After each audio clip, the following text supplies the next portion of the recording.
Dr. Tia. Welcome to Fish and Bread Church.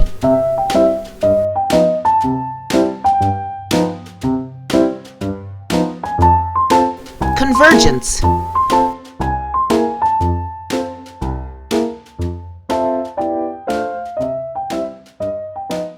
Upon Thursday, May 26, on or about 12:43 p.m., Merriam-Webster, the American Dictionary, stated that convergence was the act of converging and especially moving toward union or uniformity. It was also the tendency of unrelated animals and plants to evolve superficially similar characteristics under similar environmental conditions.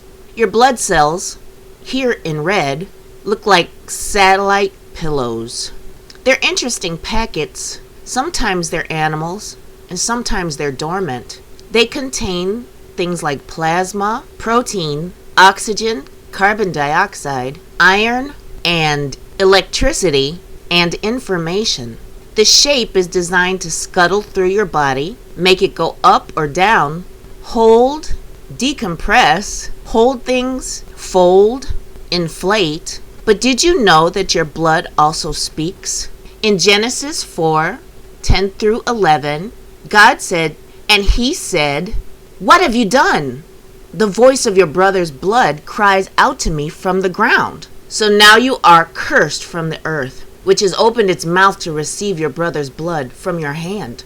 The Holy Quran says in Al-Mu'minun 23:14, "Then we developed the drop into a clean clot of blood, then developed the clot into a lump of flesh, then developed the lump into bones, then clothed the bones with flesh. Then we brought it into being as a new creation. So blessed is Allah, the best of creators." Blood can converge into this shape. This is the shape of belief. Blood cells can be radiographic. That means they can pick up radio waves, light waves, and other frequencies in order to manipulate the sounds that cause a physical reaction. When you hear something or believe it, your whole body imbibes what you think. That means you mix the chemicals that you make and the blood that you make with electricity and force a manifestation of it. That shape is an ancient shape, and all of your blood cells know it very well. Your muscles and your blood and every system in your body finds a way to beat to a pattern. The living bread is a good way of explaining the phenomenon of all people beating to the same pattern or listening to the same thing.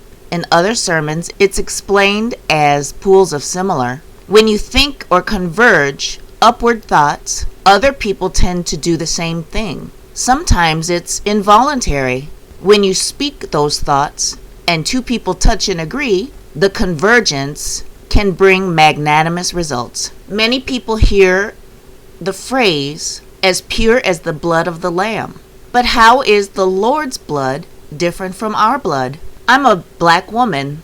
I consider myself to be very clean, but other races think that I'm very dirty compared to them. That means our blood types and forms are not the same. Although I can feed my children, procreate, and live a healthy life, some races take it upon themselves to initiate hatred because of the color of our skin.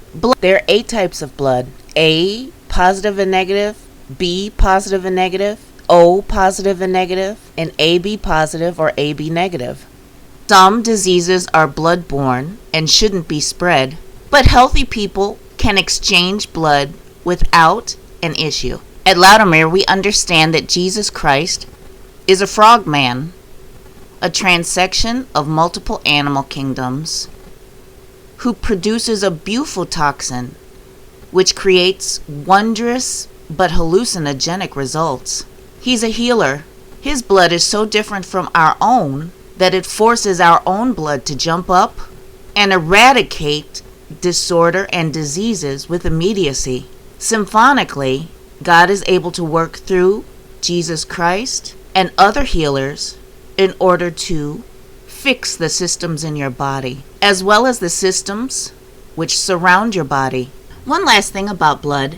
In ancient times, in the tent of meeting, the Kohen, or the priest, would slaughter an animal and sprinkle the blood upon the horns which rested upon the altar. God, in an electronic cloud form, would visit the temple and burn away any issues of the day. He would walk the temple walls. He would make people live and he would make people die within the building. He had his favorite types of blood from his favorite animals who sacrificed themselves so that other people could have better lives. When you sinned in ancient times, you would bring 2 pigeons to the Kohen, or the priest, or you would bring a young goat. He would sacrifice the animal in such a way that was pleasing to God upon the horns upon the altar. Over a period of time, the lamb animal group became a favorite to everyone who resided within the camp which surrounded the tent of meeting. There were systems in place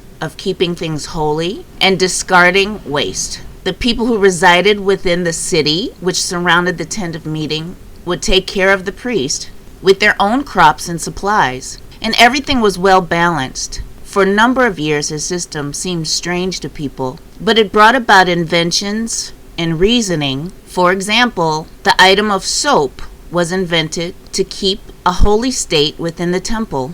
Septic systems were invented to move waste from the temple to outside of the city gates, or outside of the camp.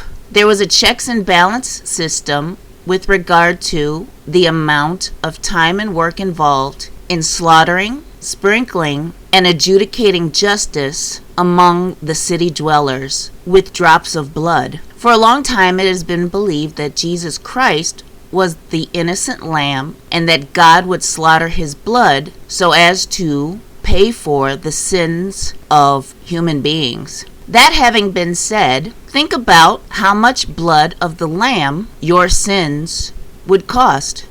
Like Legos, blood attach to each other, or they detach from one another, or disassociate themselves from one another.